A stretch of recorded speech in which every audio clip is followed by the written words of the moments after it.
Parang ang smooth tingnan nito. Ang hirap ipasok nung lashes. Ow! Honestly, I don't like this.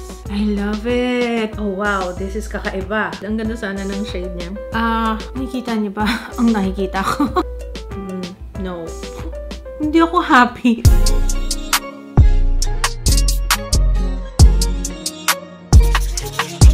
Hello everybody! Welcome back sa ating channel. So today, marami tayong itatry na bagong products from local brands. We have Teviant, we have Sunny's Face, and Lucky Beauty. Matagal akong hindi gumawa ng ganito, yung parang get ready with me lang habang nagtatry ako ng mga bagong products. So let's start with sunscreen, of course. Naku, Joy! Ang ganda nito. Celetec. Yung Skin Defense Soft Matte Moisturizer. Soft matte talaga siya. It's a moisturizer and sunscreen in one. So, nakaka-moisturize na rin siya ng skin. Preferably sa akin kung meron mga ganong product na nakaka-moisturize na rin. Diba? Parang tipid. As in yun na talaga. At saka, amoy na amoy ko dito yung sunscreen. Alam niyo yun na nagiging basehan ko ngayon pag nagtatry ako ng mga sunscreen. Kailangan yung amoy niya papasa sa standards ko. Kasi hindi mo naman talaga ma-make sure na talaga ba, mataas ba talaga ang sun protection na ibibigay nitong product na ito. Unless talaga i-test sa lab kung kumusta yung SPF niya, kung talaga bang achieve yung kiniklaim niya na SPF 57 for example. Ito, amoy na amoy ko. And besides, ang Celetec is a trusted brand. In short, doon ako nagre-rely sa amoy. This one smells like sunscreen talaga. Ang lambot ng skin after niyang i-apply once na ma-absorb na siya. Tapos, alam mong na-moisturize yung skin mo. Kasi kaya nga siya malambot. So, ayun, I like this. Wala siyang white cast and non-greasy din siya kahit I have oily skin and perfect siya kahit under makeup. Okay, so let's start with the Ultimate Skin Master Skin Perfecting Starter. So, unang naisip ko dito, akala ko skin tint. Well, actually, parang nga siyang skin tint. Pero, this one, ito na yung parang pang-prep mo ng skin mo. Improves skin textures for a matte but not flat complexion. Ito yung itsura niya, guys. As always, napakaganda ng packaging ng Teviant. Ano po? Genderless and multifunctional formula that can be used both as a base before makeup or alone to protect and even out skin. Meron siya absorbent powder, licorice extract, betaine, cocoa butter, and it's made in Italy. So, isang side lang natin apply. So, we can see kung anong difference niya dun sa kabilang side. Ang bango! I like the scent. Amoy pagkain siya na medyo fruity. Basta kakaiba yung amoy niya. Ang bango. So, yung isang pump kanina, nilagay ko siya dito sa half side ng aking face. And right now, ayan, nakikita niyo yung glow. Parang nagdagdag siya ng glow sa skin. Pero hintayin natin siya mag-set. So, let's see kung makakatulong siya sa visible pores ko dito. May ambag kaya siya sa oil control. Yun ang malalaman natin later. For my foundation, magmimix ako ng dalawa. NARS Light Reflecting Foundation and Teviant na foundation. Nude, and this one is Fiji. Ito talaga yung gusto kong combination nila eh. Yung Teviant, okay naman siya as is.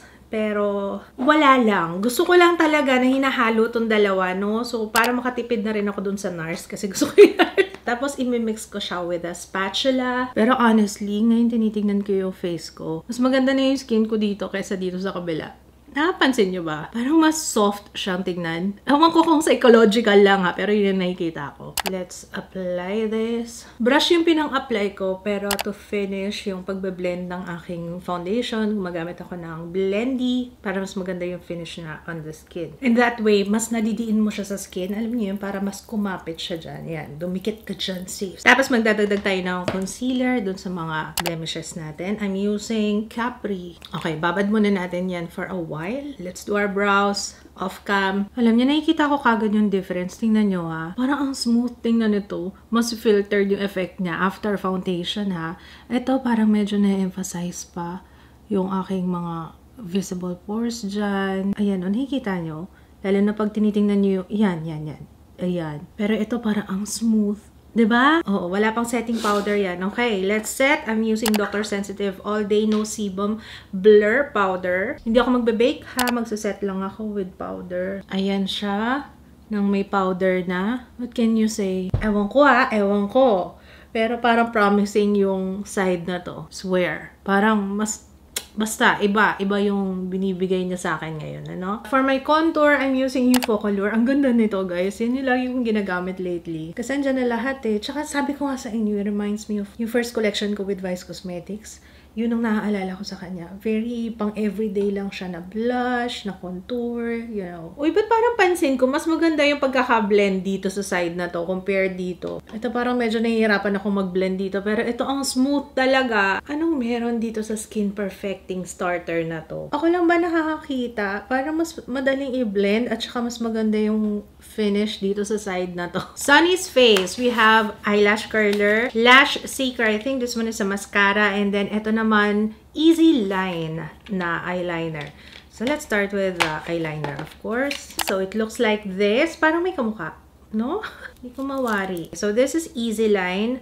Super black yung nakuha ko. Ay, yung label niya nandito sa plastic. This is 1 ml ang laman niya. Let's see. Oh, brush tip siya.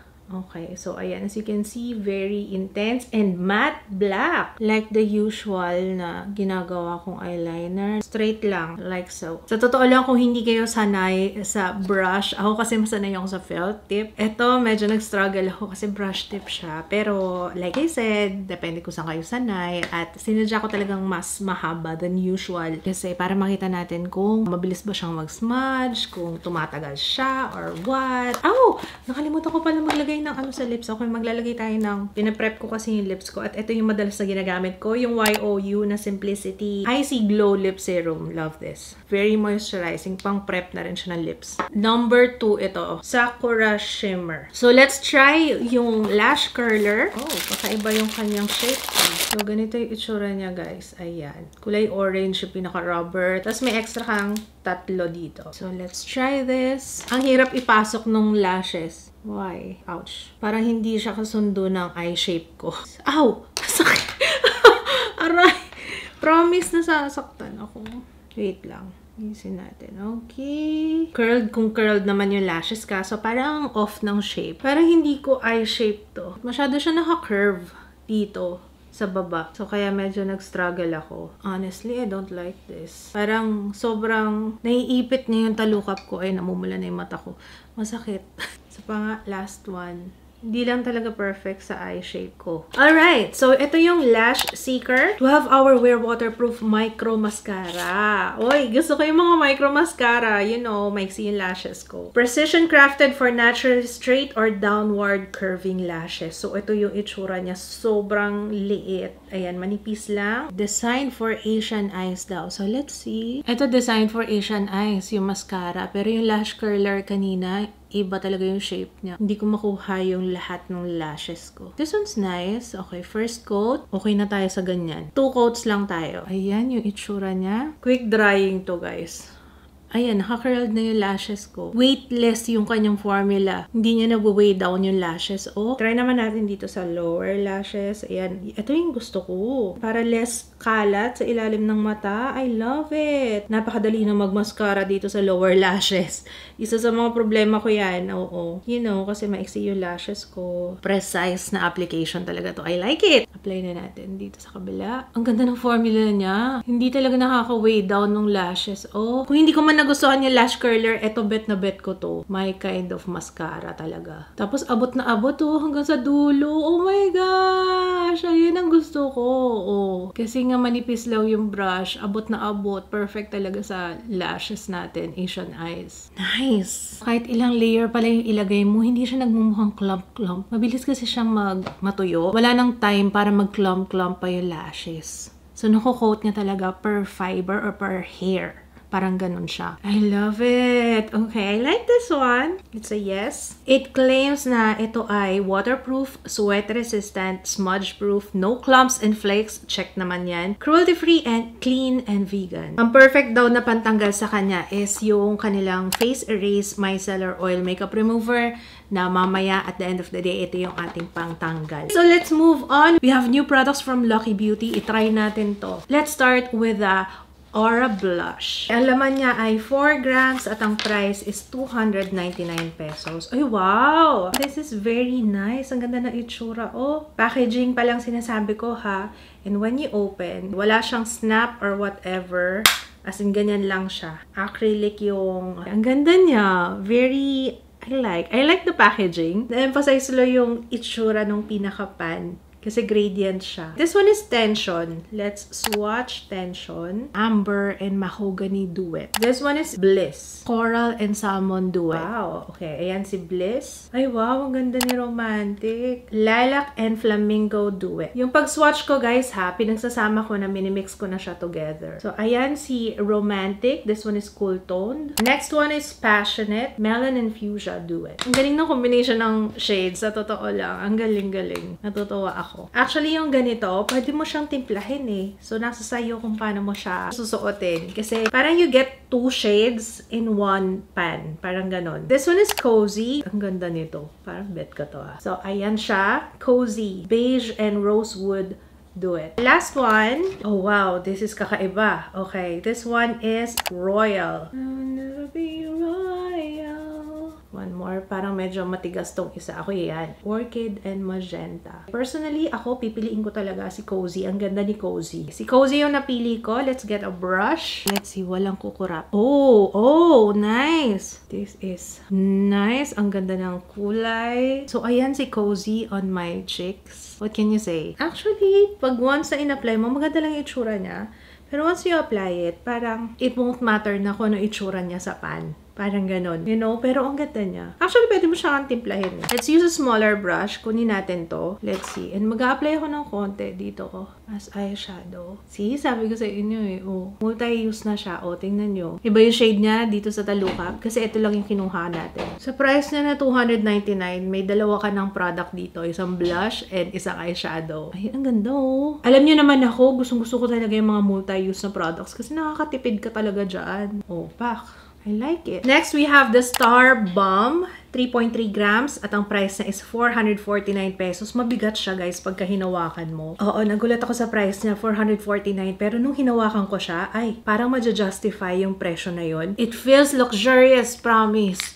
Talagang may weight sa kanya and para siyang high-end product. Yun ang aking first impression sa packaging, ha? So, let's start with Wish. A Brilliant Pearl. Ay, wow! Tingnan niyo naman!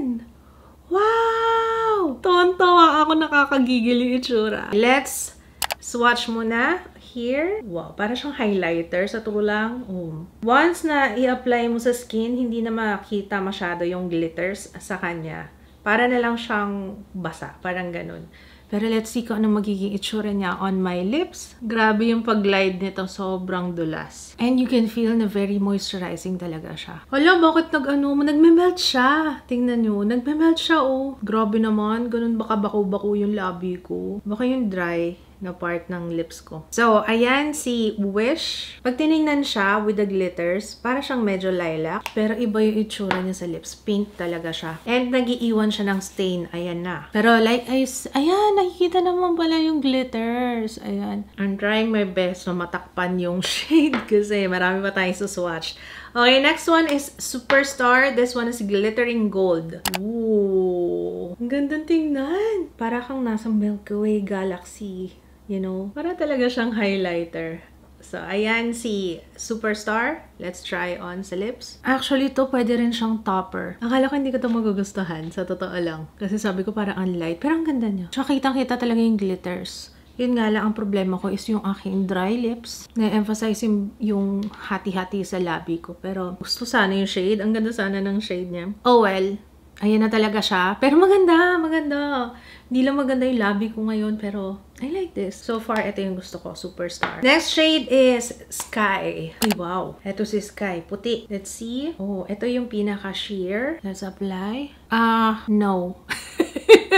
It's a no sa akin. Parang, ano nangyari sa labi ko? It doesn't look good on my lips. Lalo na kapag medyo dry yung labi nyo. Nakikita niyo ba ang nakikita ko? May potential sana siya eh. Kaso yung color payoff, anyway, wala naman talaga dapat siyang color payoff because it's white. Pero hindi siya kasundo ng labi ko. Ang ganda sana niya. Okay siguro to as topper, pero pag siya lang, no. Die for its price na 449 pesos. Gusto kong siya lang. Medyo mahal siya, no? Para gawin nating topper. Last one is Pixie. Ito si Pixie. Ma-pink din siya. Pero mas subtle na pink compared kay Wish. Let's see. I don't like the shade. But ayan si Pixie on my lips. Hindi ako fan ng shades. Ito sana si Superstar yung susuotin ko. Pero okay lang ba? Parang hindi ako Hindi ako happy. Diba? Tsaka parang lalong nagda-dry na yung labi ko.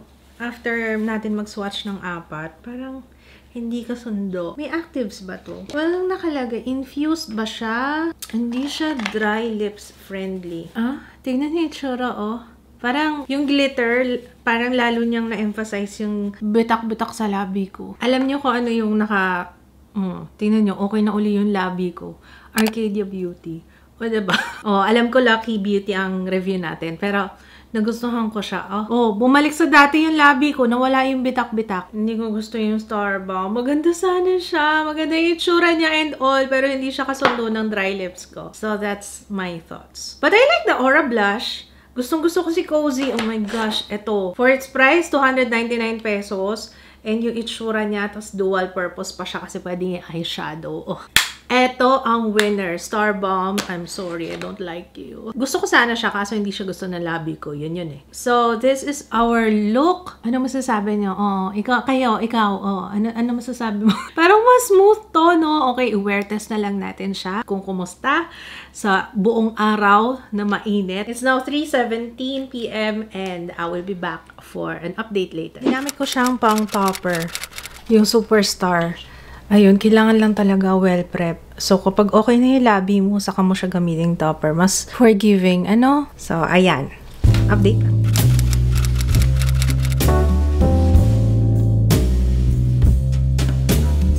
It's the end of the day. It's now 9:35 p.m. Let's blot. Unahin natin itong side na to. Walang blot to the entire day, guys, ha. So, yan. Blotted na siya. Ito yung nakuhang oil. Compare natin dun sa kapila. Honestly, pagdating sa oil, wala akong nakikitang difference. Parang parehong oily. Parehong napuno yung blotting paper. Ito yung sa right side. Ito yung sa left side. Parang mas oily pa nga ito. Huh?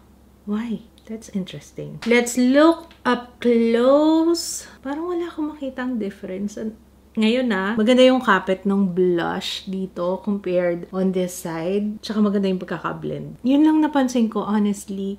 And sa pores, parang may mas nakikita pa nga akong nagsettle here compared dito eh. Ayan, hopefully nakikita on cam. Honestly, wala talaga akong nakitang difference. Honestly, wala akong makitang difference sa ngayon. Pero kanina, while I was applying my makeup, nakikita ko talaga na may difference siya. Nakita nyo kanina, diba?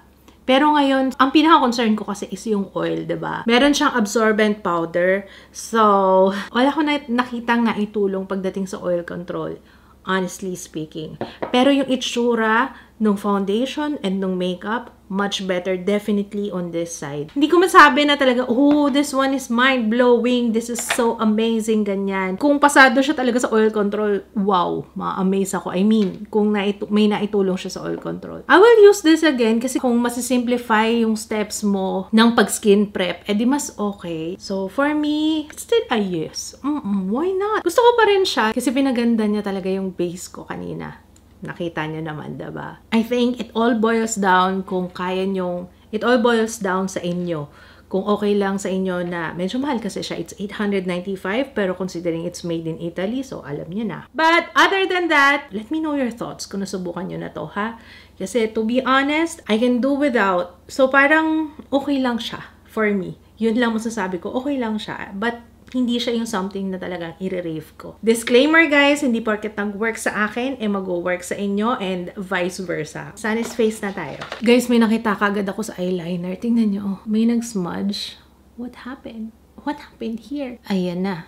And ayun nga, medyo nag-fade, tapos nag-smudge siya. Dito sa kabilang side, okay. Ito lang yung napansin ko na nag-smudge. And hindi ko alam sa totoo lang kung mascara yung kumalat dyan or yung eyeliner. So, I'm having second thoughts dun sa eyeliner kasi unang-una, nahirapan akong gamitin yung eyeliner. Pangalawa, hindi ko alam kung siya yung kumalat dito sa ilalim ng mata ko kasi medyo dark na ito. Honestly, sa akin okay lang yan. Kasi it adds, sa totoo lang hindi ako pala concealer sa ilalim ng mata. Hindi ko alam bakit gusto ko na medyo dark yung ilalim ng mata ko. Minsan sinasadya ko yan, dinadamihan ko ng mascara sa lower lashes para mas magmukha siyang bigger. Hindi ko alam kung ako lang mas bet yung ganun, ha? Yung iba kasi gusto talaga yung malinis dito. Ako, baliktad. Para mas gusto ko medyo may mess dyan sa baba. Kasi parang it creates an illusion na mas malaki kunwari yung aking eyes. Kasi pag nagsasmile ako, lalo sa photos, nawawala yung mata ko. The mascara is great para sa akin. Yung mascara talaga, ang pinaka-winner sa akin sa totoo lang. Yung lash curler, I've tried better. Medyo, ang liit nito. Ang hirap niyang ipasok yung buong lashes. Kaya nga, may isang piraso ng hair na nakababa na ang hirap niya nang ipasok talaga sa lashes. Kahit na lagyan ko ulit ng mascara, talagang bumababa siya. Siguro kasi nga hindi siya nasama dun sa pag-curl natin ng lashes. Kasi, ang liit nitong space na to. Parang, hindi pa siya mabuka ng husto. Ang hirap. Talagang kailangan ipasok mo ng maayos. Like talagang may maniobra kang gagawin. Parang ganun. So, pasa ko dito sa lash curler. Pero yung mascara is, I love the mascara. Wala ko ibang masabi sa kanya kundi I love it. I've been looking for a micro mascara na ganyan, yung maliit yung brush. Especially sa lower lashes. Diyan kasi ako hirap. Kasi maiksi yung lashes ko. Tapos ilang piraso lang sila. Kailangan ko talaga ng sobrang precise na brush na kagaya nito. Kaya itong micro mascara, I highly recommend this. Lalong-lalo na sa kagaya ko na maiksi ang lashes. So, this is amazing. Eyeliner. Sorry, pass ako sa eyeliner. I've tried better and hindi ganitong nag-bleed. Let's try ha, guys ha. Ay, ang bilis niyang Ay, ang bilis. See? Ito pa. Try natin to. Ayan, nagpa-flake na siya dito sa kabila. Ayan, nagsasmudge talaga siya. Kahit na light lang na ganun. Ayan, oh. Lucky Beauty. So, di ba nilagay ko yung Superstar kanina? Nawala rin siya kagad. So, kailangan nyo talaga i-prep ang labi. As in, gumamit kayo ng scrub before you use this. If you're using this alone. Kasi I will not recommend this alone. Pero for its price, dapat alone na siya. Sa price na 449 pesos, parang ang mahal niya for a topper lang. Ang ganda niya sana. Tingnan niyo naman kung gaano kakintab, oh. Pero yun lang, kailangan niyo talaga i-prep yung labi niyo. Pero hindi siya kasundo ng aking labi. Parang kanina, basta kailangan merong something sa ilalim. Kailangan pang topper lang siya for me. Kasi hindi kasundo ng aking dry lips ito. Parang lalong nag-dry yung labi ko sa kanya. Kaya nga naghahanap ako kung nag-infuse ba sila ng skincare component para at least kahit papano may hydration. I love Lucky Beauty lip products pero this formula is a no for me. I'm sorry. Very drying talaga siya sa lips ko. Pero, ang ganda sana ng itsura niya. Ano? Tapos, mahal pati siya. Guys, you have to get this. Ang mura lang niya. For its price na 299, sabi ko sa inyo, 2 shade na kagad yung makukuha nyo. So, pwede nyo siyang timplahin. Actually, depende sa inyo kung paano nyo i-aura. Itong aura blush. Diba? Kahit sa, kahit ginamit ko siya as eyeshadow, pasok pa rin. Diba? Ang ganda-ganda pati niya. Look! Kung gaano kaganda, diba? Ito, okay na okay sa akin. Yung ibang shades dito, I will use for next time. In total, meron silang 6. Meron din silang cool pink. Gustong-gusto ko yung packaging niya. Ang ganda-ganda niyang tingnan. Tingnan niyo, parang specimen lang. Na nakaipit. Nakaipit sa slide. Parang ganun yung atake niya. So, ayun lang guys. Let me know your thoughts kung nasubukan niyo na to, ha? Comment down below. Maraming salamat sa panonood. Kung meron kayong request, may coming next tayo na very exciting. Actually, excited na ako yung film yun. BLK Cosmetics coming next. I heard you. Ang daming nagre-request niyan. I will see you again on my next one. Kung na-enjoy nyo itong video na to, don't forget to thumbs up and hit the subscribe button and notification bell para laging ka-updated every time na meron tayong bagong upload. And I will see you again on my next one. Bye! Meron pala ako nitong Face Erase Micellar Oil Makeup Remover. So, let's try this. Shake well to blend the micellar water and cleansing oil together and soak onto a cotton pad. Para siyang langis na pang makina. Di ba ganyan siya? O kaya lighter fluid. Medyo mahirap tanggalin yung sa mascara. Sabi ko na makapit kasi talaga siya eh. Naka-curl pa rin yung lashes ko. O may mascara pa to. Baka feeling ko may mascara pa to. Pero sa true lang guys, hindi na ako kasi gumagamit ng cotton pads pag nagtatanggal ng makeup. Okay na ako sa Biore na makeup remover. Oil kasi yun. So, habang dry, habang naka-makeup ka, mas gusto ko yung ganun. Kasi ito kasi parang, kailangan na kasing alagaan yung under eye area. Feeling ko, nasa-scratch kapag may cotton pad. Ayan, parang ganito rin yung sa Maybelline. Meron din ng Maybelline na ganito. So, this is not something new for me. Okay lang siya. So, yun lang. Gusto ko lang i-share yung aking thoughts dito.